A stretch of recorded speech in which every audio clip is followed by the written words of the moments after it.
গভীর রাতে ঘুমে মগ্ন গোটা শহর, রাজধানী জুড়ে শুনশান নীরবতা। তবে বছরের পর বছর কি রাত কি দিন এই সড়কের যেন নেই কোনো অভিভাবক।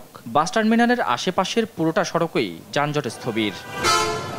রাজধানীর গুরুত্বপূর্ণ সড়কটির দুপাশে এভাবেই সারিবদ্ধ এনা, একতা, ইমাম, শৌখিন এক্সপ্রেস সহ নানা কোম্পানির বাস। রীতিমতো সড়ক দখলের মহা উৎসব।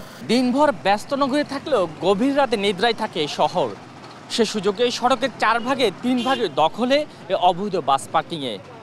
ভোর রাত কিংবা ভোরের সকাল সবসময় যানজটে নাকাল থাকে মহাখালীর এই সড়কটি।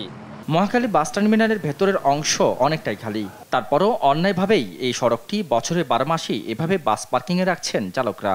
সকাল 6টায় স্যার ভিতরে ঢুকলে বাড়াতে 10টা বাজবো, তার জন্য আমরা রাস্তার পার্কিংয়ের সুবিধা মানে আমরা তো সকালের টাইম মতো বাড়াতে পারি না, এর জন্য আমরা গাড়ি রাস্তাতে সাইডে রাখি। মধ্যরাতের এই যানজটের রেস থাকে সকাল অবধি। ঢাকা ময়মনসিংহ মহাসড়কে যত্রতত্র এই বাস পার্কিংয়ে ভোগান্তিতে সাধারণ যানবাহন। এতে একদিকে তাদের যেমন দুর্ভোগে না বিশ্বাস, তেমনি যাত্রীদেরও ভোগান্তির শেষ নেই।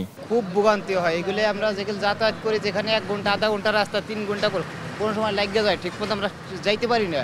এটা তো অনেক সময় দেখা যায় যে 2 ঘন্টাও পার হয়ে যায় আমাকে। সকালবেলা গাড়ি যখন মহাখালী থেকে আমরা সকালবেলা যাওয়ার জন্য তা থেকে অফিস টাইমে যাত্রী দেখা যায় যে রাস্তা ব্লক করে রাখে, কোনো গুরুত্ব নাই।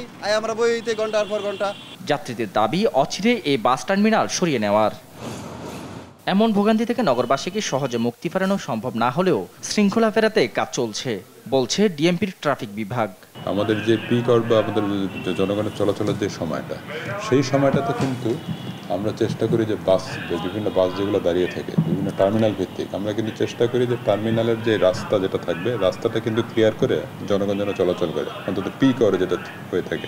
মহাখালী বাস টার্মিনাল থেকে দেশের 20টি রুটে প্রতিদিন চলাচল করে 1200-র বেশি বাস, অথচ এই টার্মিনালের ধারণ ক্ষমতা 300 বাস। উত্তর সিটির প্রধান নির্বাহী কর্মকর্তা বলছেন, টার্মিনাল প্রশস্তকরণের কাজ চলছে। বাস টার্মিনালের অভ্যন্তরে কিছু দোকান ছিল আমাদেরই ইজারা দেওয়া, সেগুলোকে আমরা তুলে দিয়ে প্রায় 4 একর জায়গা খালি করা হয়েছে। ওটাকে আমরা ডেভেলপ করছি যাতে বাসগুলো ওখানে রাখতে পারে। সড়কের জায়গা দখলে নিয়ে এমন যত্রতত্র বাস পার্কিং করলে ব্যবস্থা নেওয়ার কথাও জানান উত্তর সিটির এই ঊর্ধ্বতন কর্মকর্তা। শাহাদাত নিশাদ, দেশ টিভি, ঢাকা।